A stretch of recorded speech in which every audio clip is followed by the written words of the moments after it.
안녕하세요. 박웅지 건축사입니다.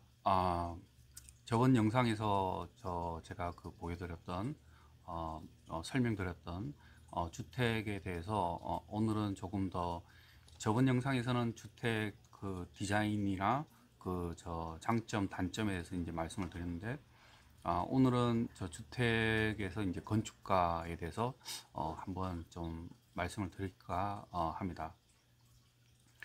제가 이제 건축 대학원을 시카고 쪽에서 일리노이 주립 대학원을 졸업을 했는데 그 대학원을 졸업을 하고 처음에는 이제 주택 전문 회사로는 안 갔습니다. 처음에는 저 관공서를 주로 많이 하는, 그러니까 좀 큰 회사 쪽으로 이제 제가 갔었는데 거기서 이제 일을 하다가 다른 쪽으로 이제 다른 회사로 이제 몇 군데를 이제 옮기면서 주택 디자인 쪽으로 주택 설계에 대해서 이제 경력을 쌓게 됐습니다. 근데 시카고 쪽 주택 스타일은 사실은 한 명의 건축가에 의해서 이게 거의 전 지역이 영향을 받았다고 말할 수가 있습니다. 그게 시카고를 대표하는 건축가이기도 하지만 미국을 대표하는 건축가이기도 합니다. 이 건축가는 이제 대가라고 하죠. 이 정도 되면 프랭크 로이 라이시라는 그런 어떤 건축가인데 이 사람이 이제 지금 미국 쪽에 이제 건축가는 사실은 많은 훌륭한 건축가들은 미국에서는 사실 유럽에서 이렇게 왔는 건축가들이 많이 있습니다. 그런데 유럽에서 어떤 경력을 많이 가지고 이제 미국으로 와서 미국의 거대한 시장에 이제 그들의 건축물을 이제 설계 디자인을 했는데 미국에서 태어나서, 그러니까 정말 미국인이죠. 미국인으로서 미국을 대표하는 건축가로는 프랭크 로이 라이시라는 이 건축가가 거의 첫 번째 건축가라고 볼 수가 있습니다. 근데 이 사람이 이제 처음에는 이제 일리노이 쪽에서 시카고 도시가 일리노이 주 안에 있습니다. 그래서 일리노이 쪽에서 활동을 했던 사람은 아니고 처음에는 이제 위스콘신 쪽에서 있다가 이제 일리노이 쪽으로 어, 그, 이제 많은 활동을 했는데 이 사람의 스타일은 굉장히 지붕이 낮은 스타일입니다. 지붕이 이제 낮은 스타일에 굉장히 선이 이렇게 깔리는 선이 되는 거죠. 처마선이 이렇게 낮게 깔려서 이렇게 가는 스타일인데 이게 이제 시카고 도시 자체가 산이 없고 이 굉장히 평지의 끝이 없는 지평선이죠. 지평선과 이게 절묘하게 어울리는 그런 주택 디자인이 이 사람이 만든 어떤 그런 스타일이 되겠습니다. 그래서 이제 우리가 이제 프랭크 로이 라이 스타일이라고 얘기를 하고 프레어리 스타일이라고도 이제 얘기를 하는데 이 사람의 어떤 이런 스타일은 사실은 이 프랭크 로이 라시 예전에 자기가 있을 때 이 사람은 이제 일본에 이제 방문을 해서 사실 이게 이제 일본 스타일을 영향을 많이 받았다고 볼 수도 있습니다. 일본의 어떤 목조 지붕이나 그런 스타일을 이제 이 사람이 영향을 받았는데 그게 이제 그 당시는 아무래도 동양과 서양의 어떤 교류가 많지가 않았기 때문에 이 사람이 이제 미국에 이거를 이제 스타일을 이제 소개를 하면서 이제 사람들에게 많은 어떤 그런 어, 저 반응을 이제 받았던 것 같습니다. 근데 이 사람이 그냥 어떤 역량을 가지고 아니고 이 사람은 이 다른 어떤 동양적인 어떤 그런 거를 자기가 이제 소화를 해서 새로운 스타일로 이렇게 이제 절묘하게 미국 쪽 주택 스타일을 만드는 것 같습니다. 그래서 이 사람의 가장 또 유명한 주택 중에 하나가 이제 낙수장이죠. 낙수장해서 그 폴링 워터라고 해서 그 폭포물이 그 가는데 거기에다가 이제 집을 지은 거죠. 그래서 자연과 이 건축이 유기적으로, 그러니까 융합돼서 하나의 어떤 건축이 완성이 되는, 그거를 이제 이 사람이 이제 시도를 해서 그게 굉장히 그 작품이 되었습니다. 그래서 지금은 그게 하나의 관광 코스요. 그게 이제 그 미국에서 관광 코스가 됐는데, 거기도 그 지평선 거기는 폭포가 이렇게 있기 때문에 지평선 아니지만 이게 그 캔틸레바라고 해서 벨코니 쪽에 캔틸레바를 이렇게 길게 냈습니다. 길게 내서 뭐 그게 그런 에피소드라고 하죠. 그 콘크리트 이제 그거를 이제 거푸집을 대서 이게 너무 길게 나오니까 이 거푸집 댔는 사람이 이거를 떼는 걸 겁을 냈다고 얘기를 하더라고요. 그래서 이걸 거푸집을 대는 걸 이제 떼게 되면 이게 무너지는 게 아닌가. 그만큼 이렇게 길게 뽑은 거죠. 근데 그 프랭크 라이서의 어떤 그런 스타일은 그 수평선과 수직, 그게 이제 굉장히 그 조화롭게 이루어지게 그렇게 만든 스타일입니다. 근데 그 시카고 쪽에 가시면, 만약에 가시게 되면 그 정말 많은, 거의 한 8, 90%까지라고 말씀드릴 수도 있습니다. 이 예전 건물은 요즘은 이렇게 막 위로 이렇게 많이 올라가는 지붕도, 이렇게 뾰족 지붕을 이렇게 좀 높게 해서, 뉴욕은 그게 이제 조금 더 심한데, 근데 시카고 쪽은 반대로 이게 지붕을 굉장히 낮게 해서 이 수평선이 더 길게끔 보이게끔 그렇게 디자인했는 그런 주택을 많이 볼 수가 있습니다. 그래서 시카고가 제가 이제 일리노이 주립대학원을 이제 가게 되면서 이제 시카고를 이제 가게 됐는데, 시카고가 아니죠. 그 주립대학원은 이제 얼바나 샴페인, 시카고에서 너무 오래돼서 좀 기억이 좀 그런데 한두 시간 정도 거리에 있는 그 소도시죠. 소도시에 이제 있고, 이제 시카고는 이제 대도시가 되는 거죠. 일리노이 주 안에. 그래서 그 대학을 가게 됐을 때 이제 제가 첫 생각했던 게 시카고는 사실 건축 도시라고 말을 할 수가 있습니다. 이게 왜 그러냐면, 그 시카고는 대형 큰 화재가 있었죠. 옛날에 큰 시카고 그 화재가 있었습니다.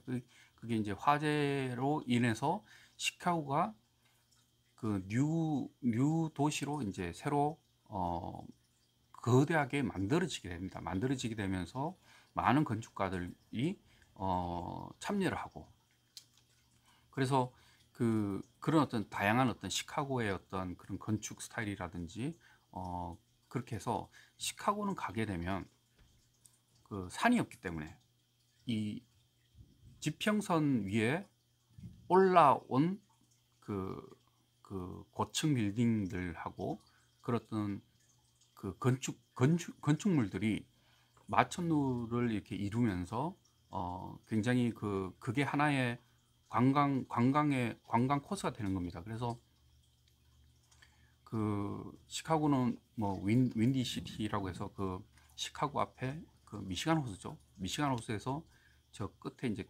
캐나다부터 이제 바람이 불어오면,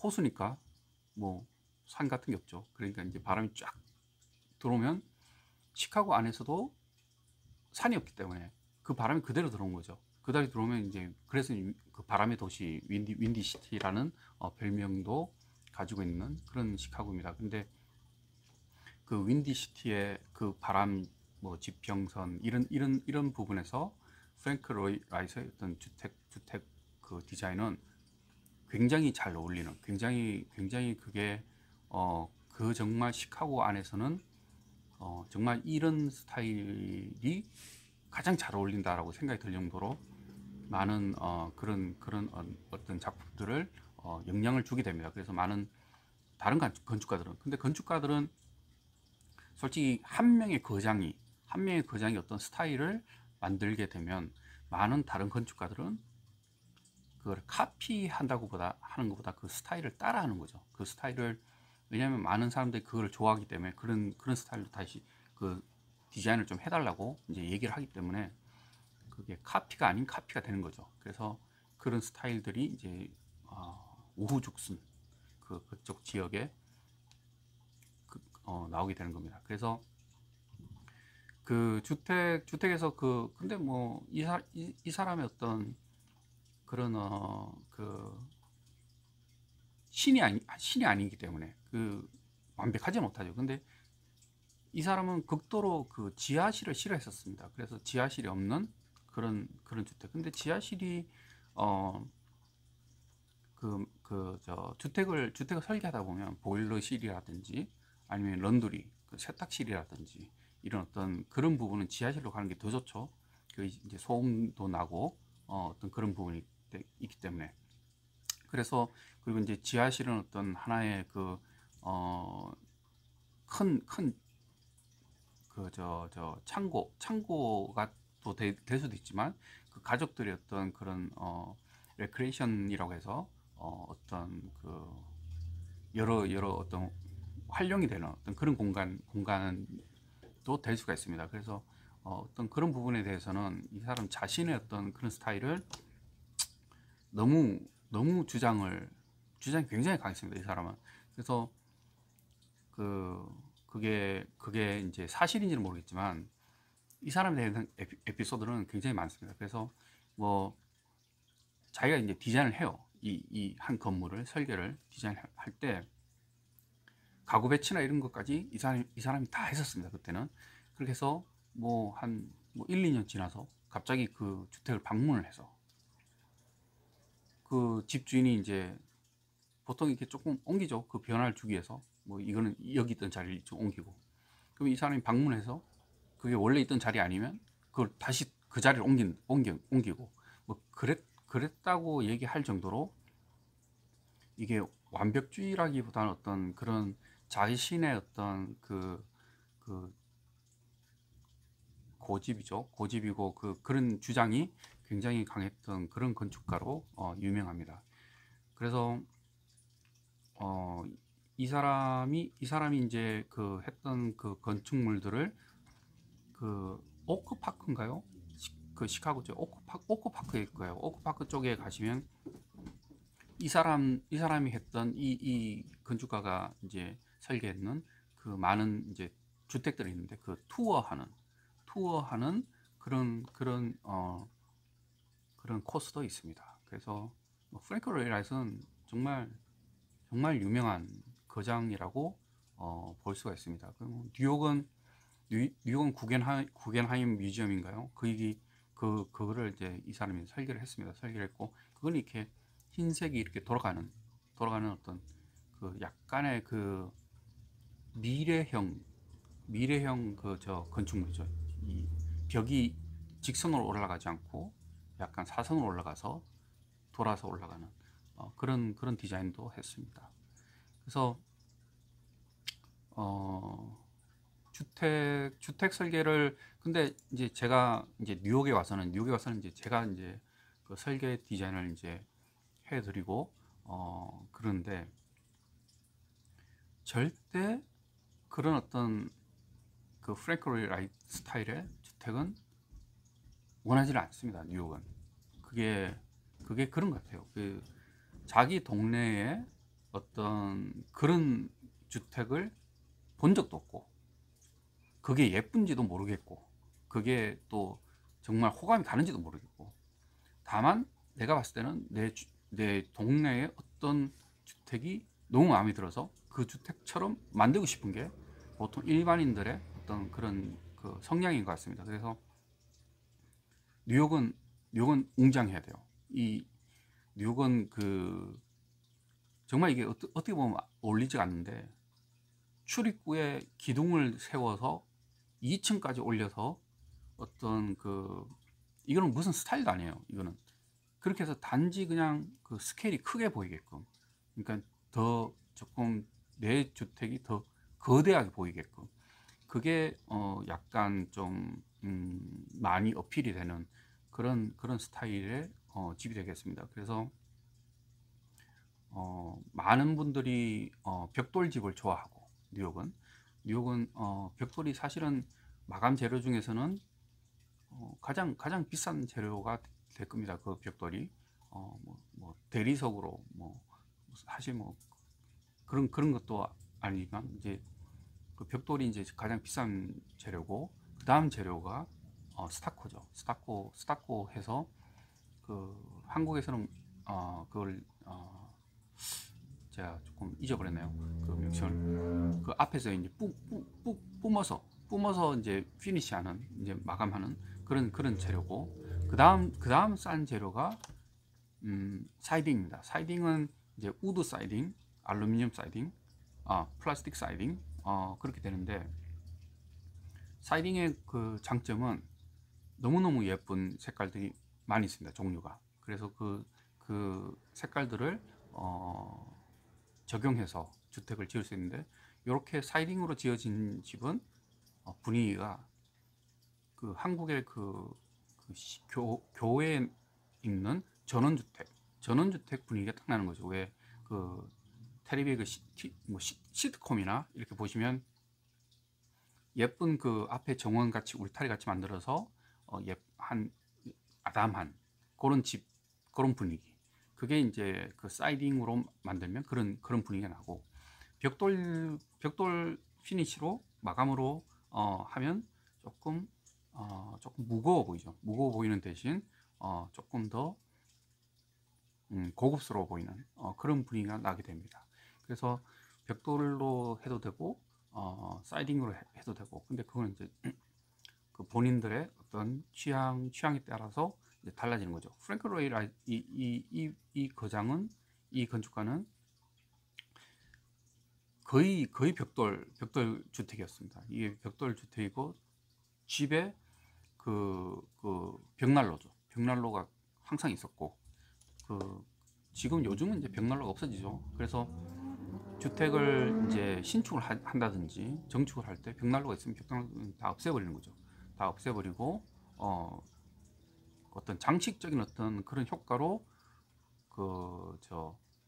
벽난로를 이제 설치하는 분도 있지만, 요즘 벽난로를 다 없애는 그런 추세입니다. 근데 옛날에는 그게 이제 히딩이 되는 거예요. 따뜻하게 이제 집안을 이제 따뜻하게 하는 거기 때문에, 벽난로가 그 집의 가장 중심에 있었던 그런 구조였습니다. 그래서 주택에서 우리 그 한국하고 미국하고 어떤 차이점 같은 거를 이렇게 오늘은 제가 이제 좀 설명을 드렸습니다. 그래서 다음 영상에서는 제가 이제 조금 더 다른 어떤 그런 이야기를 한번 해볼까 합니다. 근데 다음 영상에서는 아무래도 제가 설계를 하게 된 어떤 그런 과정을 한번 설명드리겠습니다. 그러니까 그 학교 공부 시작, 그리고 이제 직장 다녔던 그때 저는 이제 시카고에서 직장을 2001년이죠. 2001년부터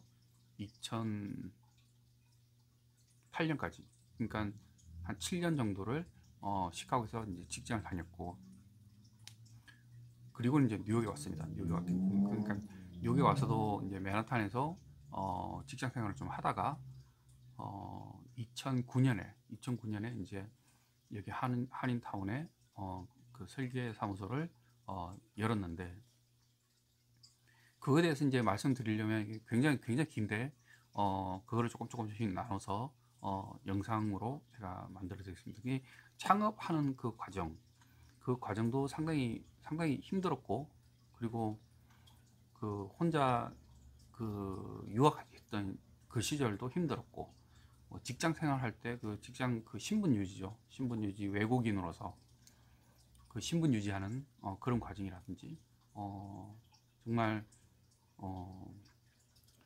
너무너무 할 얘기가 많은 그런 이야기들입니다.